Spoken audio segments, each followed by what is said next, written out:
Good morning, afternoon, and evening, loyal listeners. Thank you for tuning in to another phenomenal episode of Vaper-Waves. As always, I'm your host, Gizmo the Radio, and today we'll be looking at some super scary anti-vaping PSAs. Woo! To talk about how they completely fail to scare teens out of vaping. Fear can very effectively sway public opinion. It's most often used to convince an audience not to do one thing or another, but it can be used in other ways as well. The tricky thing about this approach is that it's not guaranteed to work. If the advertising isn't scary enough, then the entire message is lost. But then again, there's still the potential for this type of marketing to work wonders. What do you think, listeners? Will these PSAs live up to our expectations, or fall embarrassingly short?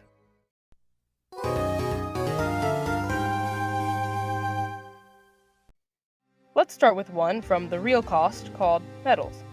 It's pretty simple. A good chunk of the runtime is just slightly intimidating sharp crystals flying around the screen. Eventually, the camera pans out to reveal what we were actually seeing was the contents of vape smoke, which is being exhaled by a teenager.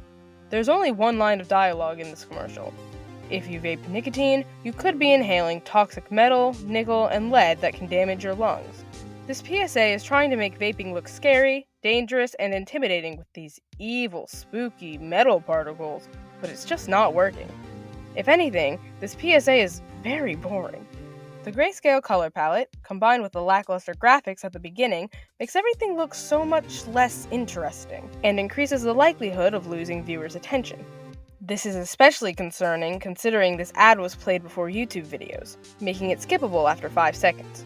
I'm willing to bet that most people skipped this ad without even knowing it was about vaping. If they did manage to stay and watch the full thing, it's still not great at conveying its message. The wording, "you could be inhaling toxic metal that can damage your lungs," all imply that there's a potential for a negative outcome, but it's not 100% guaranteed to happen. It might get the viewer to consider the possibility, but guarantees are so much more convincing.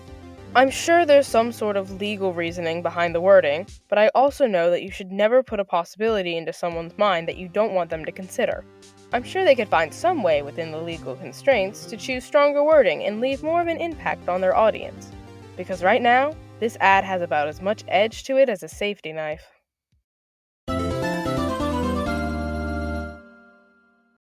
The next ad, called Hacked, tries to lean more into the uncanny valley effect to unsettle the audience rather than scare them. It tries to show how vaping addictions take over teens' minds by comparing it to, bear with me here, computer data being hacked. The teens in these videos have USB ports in place of their mouths and insert their e-cigarettes into the port like a flash drive, thus hacking them. Believe it or not, this ad is a slight step up from the last. The visuals are at least a little bit unsettling, I'll give it that, but it still fails to leave a lasting impact.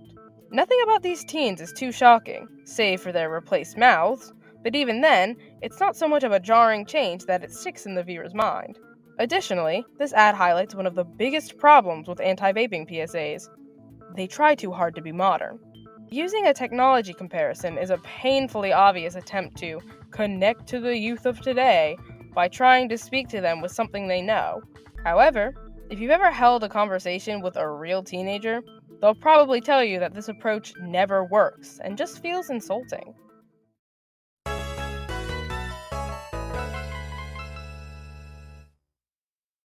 Last but certainly not least, there's Marionette. This ad conveys a teen girl sitting in class when suddenly, her bones start to crack and twist exorcist style as she sporadically jerks out of the room, down the hall, and to the bathroom. Once she's there, we see her get that smoke break she so desperately needed. The theme here is that vaping addiction can control you or possess you. I've seen a few comments online that cite this one as one of the better anti-vaping PSAs, and I agree to a point. Out of all the ones I've reviewed today, I do think this one is the best, but it's not without its problems. The eerie way the girl's body twists and contorts is shocking enough to at least grab attention, but it feels a bit too detached from reality. While vaping has many, many terrible effects on the body, this isn't exactly one of them. I also feel that the shot of the girl vaping in the bathroom comes off as too peaceful in comparison, but you could also make the argument that that sudden mood change captivates attention. Moving away from the visuals, the music is another glaring problem to me. It feels too modern, almost like it's trying to sound cool where it should be creepy. Music makes a big difference in atmosphere. If you watch a clip with music like this, then watch that same clip with music like this, you get a completely different feel. Lastly, the final line, "Are you possessed by nicotine?" is so tacky. Possessed is too fanciful of a word. In public perception, the word possessed is too connected to spirits to feel real, per se.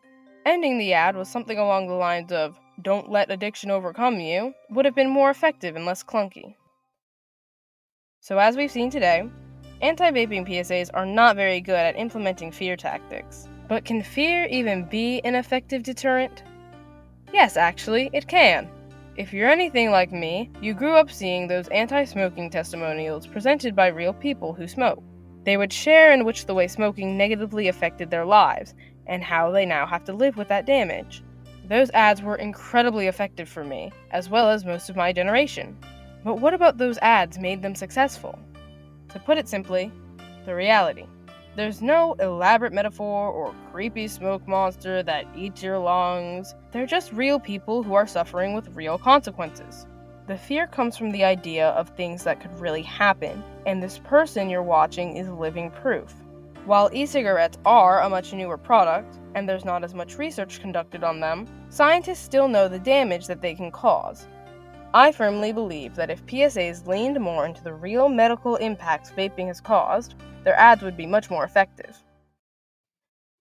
Well, listeners, that's all for today. Thank you for tuning in to another episode of Vaper-Waves. I hope you enjoyed it and maybe learned a little something. Feel free to let me know what you think in the comments, and leave a like and subscribe if you want to hear more about this topic. Until next time, I'm your host, Gizmo the Radio, and this has been another episode of Vaper-Waves. See you next time on the air.